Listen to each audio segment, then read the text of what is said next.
धन धन सतगुरु सत कबीर, भगत की पीड़ मिटाने वाले भगत की। नमस्कार। गांव धनाना, जिला सोनीपत, हरियाणा। वो शुभ दिन 8 सितंबर 1951 को इस पृथ्वी पर जगत के तारणहार, जगत गुरु तत्वदर्शी संत रामपाल जी महाराज का गांव धनाना के इस पावन धरती पर अवतरण हुआ। दोस्तों, हम इस गांव धनाना की पावन धरती को पवित्र इसलिए कह रहे हैं कि गरीबदास जी महाराज जी ने अपनी अमृतमय वाणी में कहा है कि धन नगरी धन भूमि धन, धन करणी धन देश, धन करणी धन कुल धन, जहाँ साधु परवेश। इस दास ने 17 फरवरी 1988 में परमात्मा की शरण मिली थी और उस दिन के बाद 6 वर्ष 1994 तक दास ने जेई की पद पर सर्विस की। काम करते, अपनी ड्यूटी करते करते भी हम भक्ति करते हैं। हमारा रूल यही है, काम भी करो, भगवान ना भूलो, बुराई छोड़ दो। लेकिन 1994 में परमात्मा ने आदेश दे दिए गुरु महाराज ने कि तू इस काम में संभाल। अब गुरु की आज्ञा का अवहेलन करना भक्त का काम नहीं होता।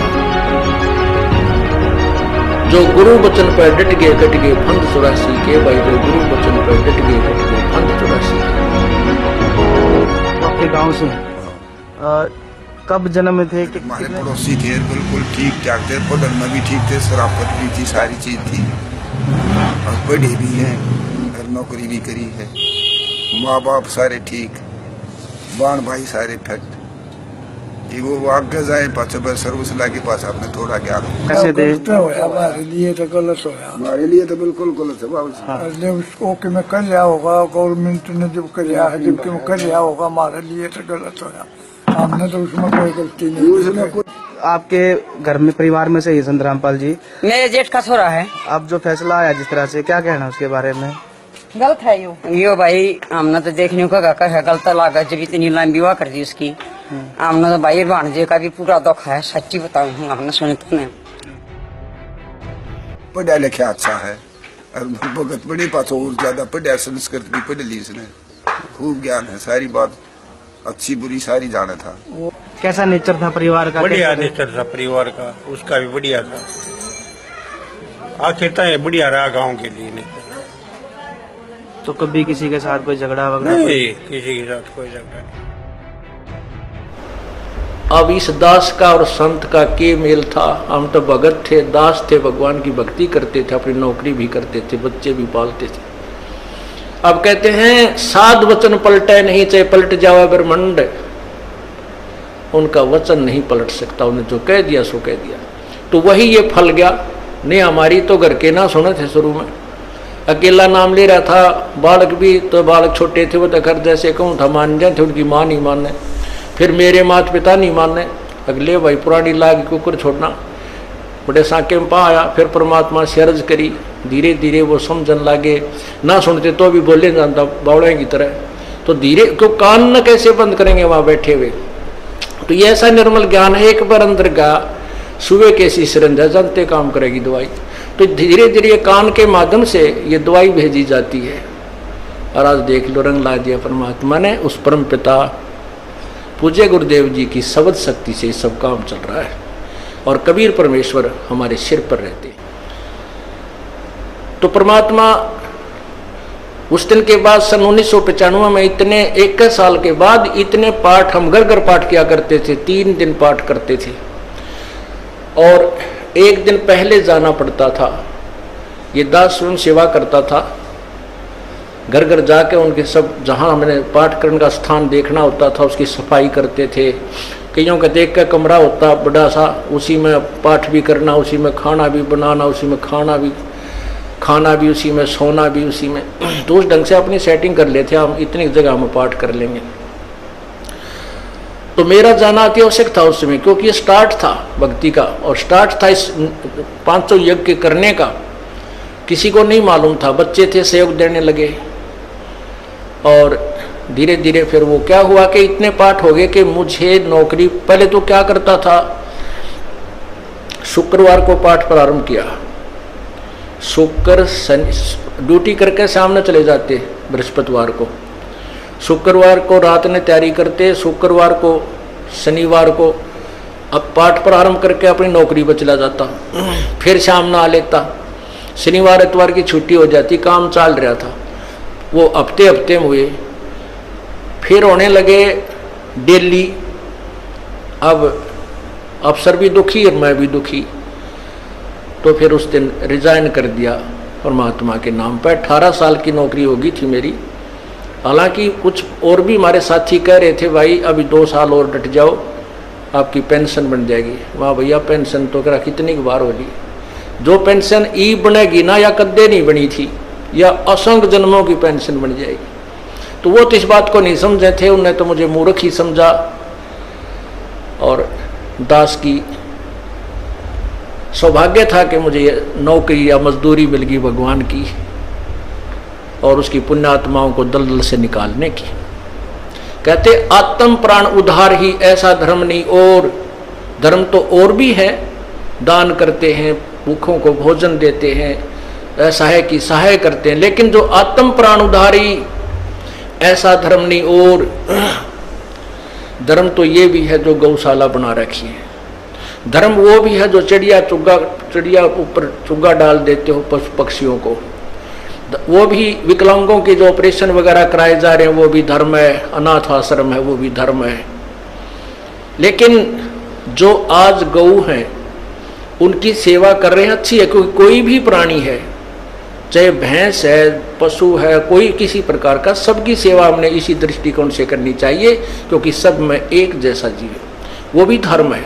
लेकिन अब तो वो आज वो गाय है, आज कोई भैंस है, और जन्म होने के बाद फिर वो सूअर की जूनी में जा सकती है। उस बीमारी तो कौन छुटाएगा उसको।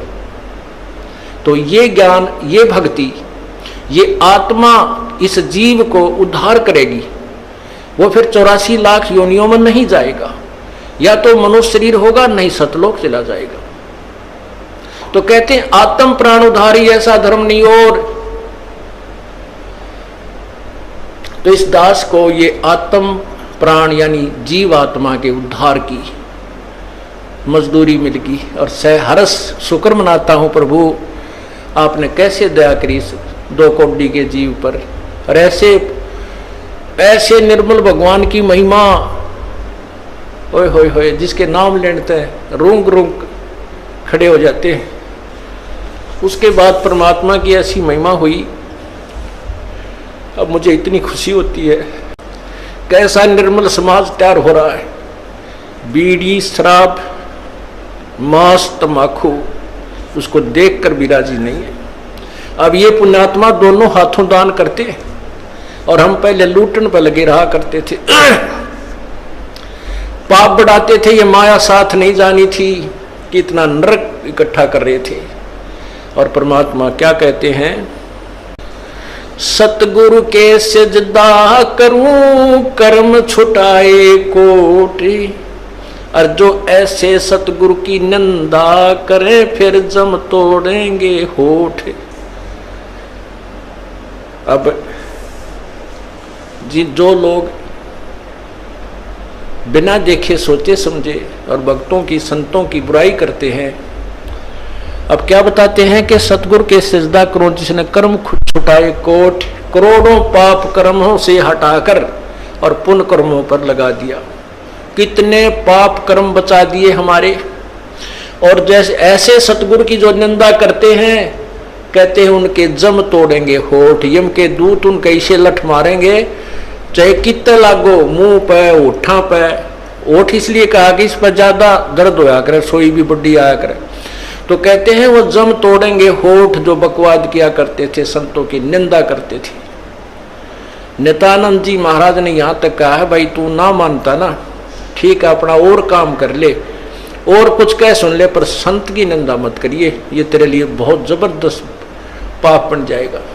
लेकिन जो इस मार्ग से परिचित नहीं है, वो नादान बच्चे आग में हाथ दे देते, बिजली के तार को छू लेते, और ज्ञान होता सत्संग से, और सत्संग में ये काल नहीं आने देता। तो उस दिन के बाद परमात्मा की ऐसी रजा हुई कि बाग लाग गया भगवान का। और यही प्रार्थना करता रहा, परमात्मा तेरे बच्चे तुझे समझे पहचाने। दास को ये नौकरी दी है, इसमें सफल भी आप ही करोगे।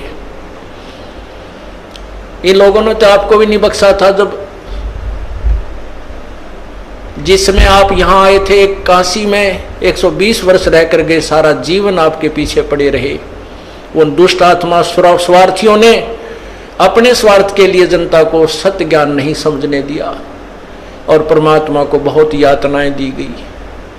अब उनकी जो यातनाओं, उनके साथ जो हुए संघर्ष को देखकर इस दास का दिल डटा हुआ है कि हमारे साथ तो अभी कुछ भी ना हुआ है। जो उस परमात्मा के साथ कितना तेल के कढ़ाई में डाल दिए, कितना काट काट के घेर दिए, कितना कुएं में डाल के ऊपर तो डले ठोक दिए, और फिर भी डोके न पाए। वो तो समर्थ थे और जनता कुछ नहीं बिगाड़ सकी और ना ही उनको समझ सकी। समझना चाहिए था, कुछ लोग समझे भी थे, लेकिन बाद में फिर वो ठीक ढंग से ना लगे तो भगवान ने उनको स्वयं ही रिजेक्ट कर दिया था। परमात्मा क्या बताया करते थे, कैसा एथेंटिक उदाहरण दिया करते थे। अपने आत्माओं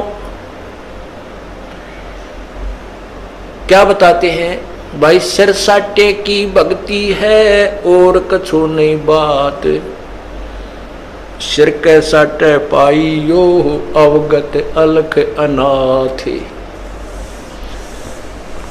अब शीश कैसे देना है, शीश ये नहीं भाई काट के सिर चढ़ा दे भगवान के चरणों में, ऐसे नहीं। जैसे आपको परसों के सत्संग में सुना था कि गुरुदेव को समर्पण कर दिया जाए। समर्पण का अर्थ यह है कि जो आज्ञा दे वही की जाए, चाहे वो बुरा लग रहा है चाहे अच्छा लग रहा है, उसमें हमारा हित है, अति हित होता है। और संत क्या कहते हैं, भाई बीड़ी शराब मांस तम्बाकू ये मत पीना। संत कहते हैं चोरी जारी नहीं करना, डाके ना डालना, किसी की जेब ना काटना, ये महापाप है तेरे लिए। अपना करके खाना बेटा, भगवान भजना, इससे तेरा कल्याण होगा। और हम यही वचन नहीं मानेंगे तो फिर यहाँ स्कूल में आने की आवश्यकता क्या है, इस विद्यालय में सत्संग में आने की आवश्यकता क्या है। हम गलतियां भी गलती पे गलती करते रहे और फिर सत्संग में भी आ रहे हैं तो वो फेल हो जाएंगे विद्यार्थी, वो पास नहीं हो पाएंगे।